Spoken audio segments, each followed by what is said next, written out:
తెలంగాణ ప్రభుత్వం ఎంతో ప్రతిష్టాత్మకంగా చేపడుతున్న మూసీ పునరుజ్జీవం ఇప్పుడు అనేక మంది కుటుంబాల్లో అయితే చిచ్చు రేపుతుందని చెప్పుకోవచ్చు. ఈ మూసీ ప్రక్షాళన పేరుతో తమ ఇళ్లను ఖాళీ చేపిస్తే తామంతా రోడ్డున పడుతున్నాము, ఎక్కడికి పోవాలి అంటూ కూడా వాళ్ళంతా కూడా ప్రశ్నిస్తున్న పరిస్థితి ఉంది. గత కొద్ది రోజులుగా కూడా వాళ్ళంతా భయభ్రాంతులకు గురవుతూ నిద్రాహారాలు మాని కూడా వాళ్ళంతా కూడా ఆరోగ్యాలు ఖరాబు చేసుకుంటున్న పరిస్థితి అయితే ఉంది.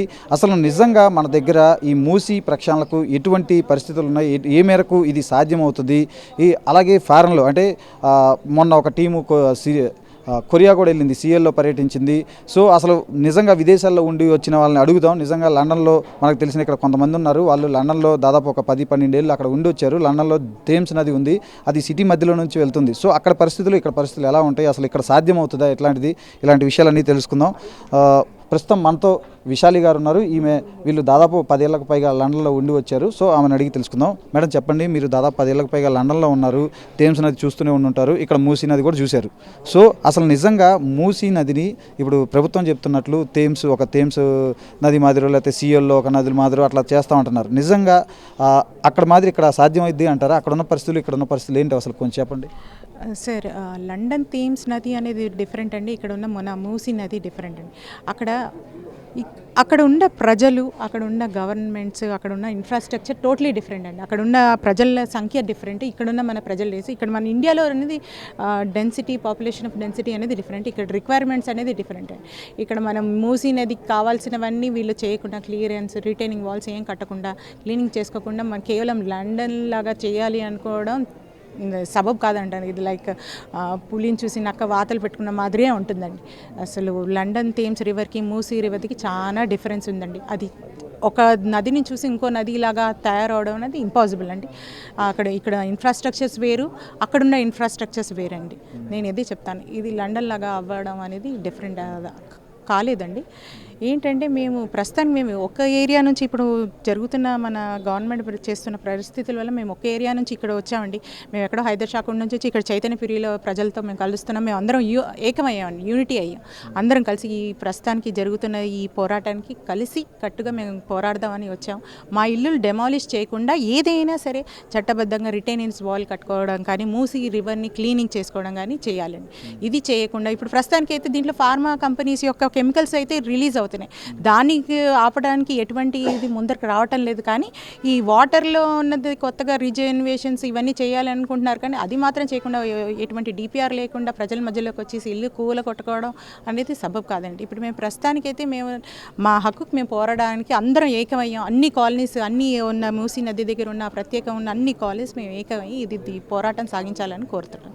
మేడం, జనరల్గా మూసీ మురికి కుప్పంలోనే ఈ జనాలంతా ఉండాలా అని చెప్పి ప్రభుత్వం కూడా ప్రశ్నిస్తుంది. అయితే థేమ్స్ నదిలో మాదిరి నీళ్లు తీసుకొని తాగేలాగా, తర్వాత థేమ్స్ నది ఏ విధంగా అయితే ఉపయోగపడుతుందో ఇక్కడ కూడా మూసీ నదిలో ఆ విధంగా అంటే వినోద కార్యక్రమాలు కానీ ఏదైనా వాటెవర్ ఇట్లాంటి చేయాలి, రేపు భవిష్యత్తు తరాలని దృష్టిలో పెట్టుకుని ఇదంతా చేస్తున్నామని కూడా ప్రభుత్వం చెప్తుంది. ముఖ్యంగా మనం చూసాము చెన్నై, బెంగళూరు వంటి సిటీల్లో వరదలు వస్తే ఏ విధంగా తయారైందో ఇక్కడ కూడా అలానే తయారవుద్ది. కాబట్టి భవిష్యత్తు తరాల దృష్టిలో మూసీ పునరుజ్జీవం చేపడుతున్నాం అని చెప్తున్నారు. నిజంగా అసలు థేమ్స్ నది అంటే లండన్లో ఆ నదికి ఉన్న వరదలు రావడం కానీ అక్కడ నీళ్లు నిజంగా తీసుకొని తాగి ఉపయోగపడే ఇది ఉందే? లేదండి, లండన్లో ఉన్న థేమ్స్ నది రివర్ నీళ్ళు తాగలేమండి. అక్కడ కూడా ఇలా కలుషితంగానే ఉంటుంది. అందులో కూడా మీరు ఒక గ్లాస్లో చూస్తే కూడా ఆ నీళ్ళు ఎలా కలుషితంగా ఉన్నాయో మీకు కూడా తెలుస్తుంది. ఇక్కడ మూసి మాదిరిగానే ఉంటుంది, కానీ అది నీళ్ళు తాగేవి అయితే కాదండి. అక్కడ కాకపోతే ఇతర ప్రదూషాలు దాంట్లో కలుస్తున్నాయి. వాళ్ళు దాన్ని మళ్ళీ ఎక్కడో ఒక చోట దాన్ని క్లీనింగ్ చేస్తున్నారు, మళ్ళీ ప్రజలకి యూజ్ చేసుకోవడానికి చేస్తున్నారు తప్ప, కానీ దీన్ని అది టోటల్గా డిఫరెంట్. అది తాగడానికి అది పనికి రావండి. ఆ నీళ్ళు చేతిలో పెడితే ఇలా చూస్తేనే కూడా దాంట్లో మురికి అనేది మనకి తెలిసిపోతుంది క్లియర్గా.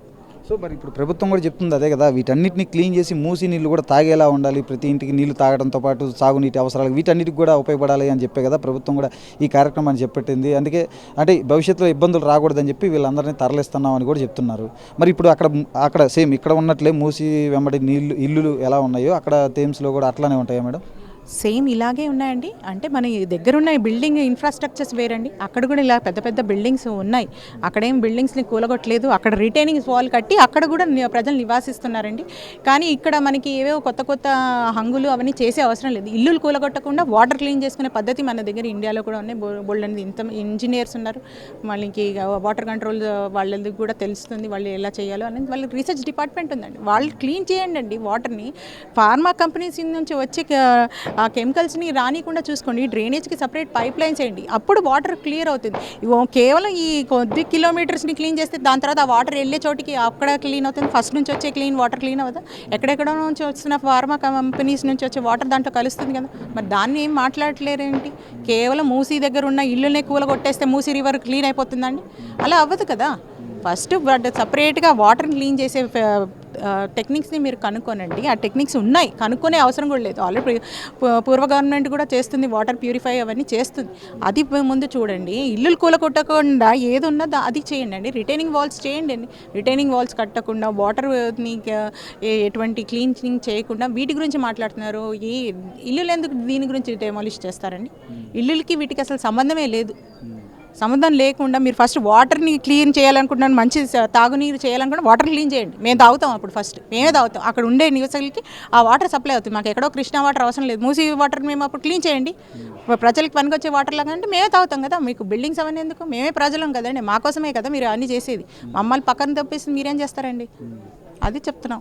మేడం చెప్పండి, ప్రభుత్వానికి సీఎం రేవంత్ రెడ్డికి ఏం చెప్తారు మీరు? అంటే ఈ మూసీ విషయంలో, ఎందుకంటే మీరు అక్కడ చూసి వచ్చారు, అక్కడ ఇక్కడ పరిస్థితులు వేరుగా ఉంటాయి, అన్నీ ఏం చెప్పదలుచుకున్నారు మీరు? మేము కేవలం ఒకటే చెప్తున్నాను, ఆ లండన్ థీమ్స్ రివర్ ఈ మూసీ నది డిఫరెంట్ అండి. అక్కడ చూసి ఇక్కడ చేసుకోవడం అది మీకే అది ఫూలిష్నెస్ అవుతుంది. మీరు కేవలం ప్రస్తుతానికి మనకి ప్రజలకు కావాల్సింది మూసీ శుద్ధీకరణ, ఆ శుద్ధీకరణ మాత్రమే చేసుకోండి. రిటైనింగ్ వాల్స్ చేసుకోండి, ఫ్లడ్ మేనేజ్మెంట్ చేసుకోండి. దాని తప్ప మీరు ఇక్కడ ఉన్న ఇల్లుని కూలగొట్టడం మీకు ఇది న్యాయం కాదు. మేము దీని గురించి తప్పకుండా పోరాడతామండి. మా ఇల్లు దగ్గర రావద్దు అని మేము క్లియర్గా చెప్పేస్తున్నాం. మేము మా ఇల్లులు కాపాడుకోవాలంటే మేము తప్పకుండా కాపాడుకుంటాం. Thank you madam, thank you. ఇది ఈ మేడం దాదాపు 10 ఏళ్లకు పైగా లండన్లో ఉండి వచ్చారు. ఆమె చెప్తున్న పరిస్థితి అక్కడ నుంచి ఇక్కడ ఎట్లా ఉంది ఏంటి పరిస్థితి అనేది చెప్తున్నారు.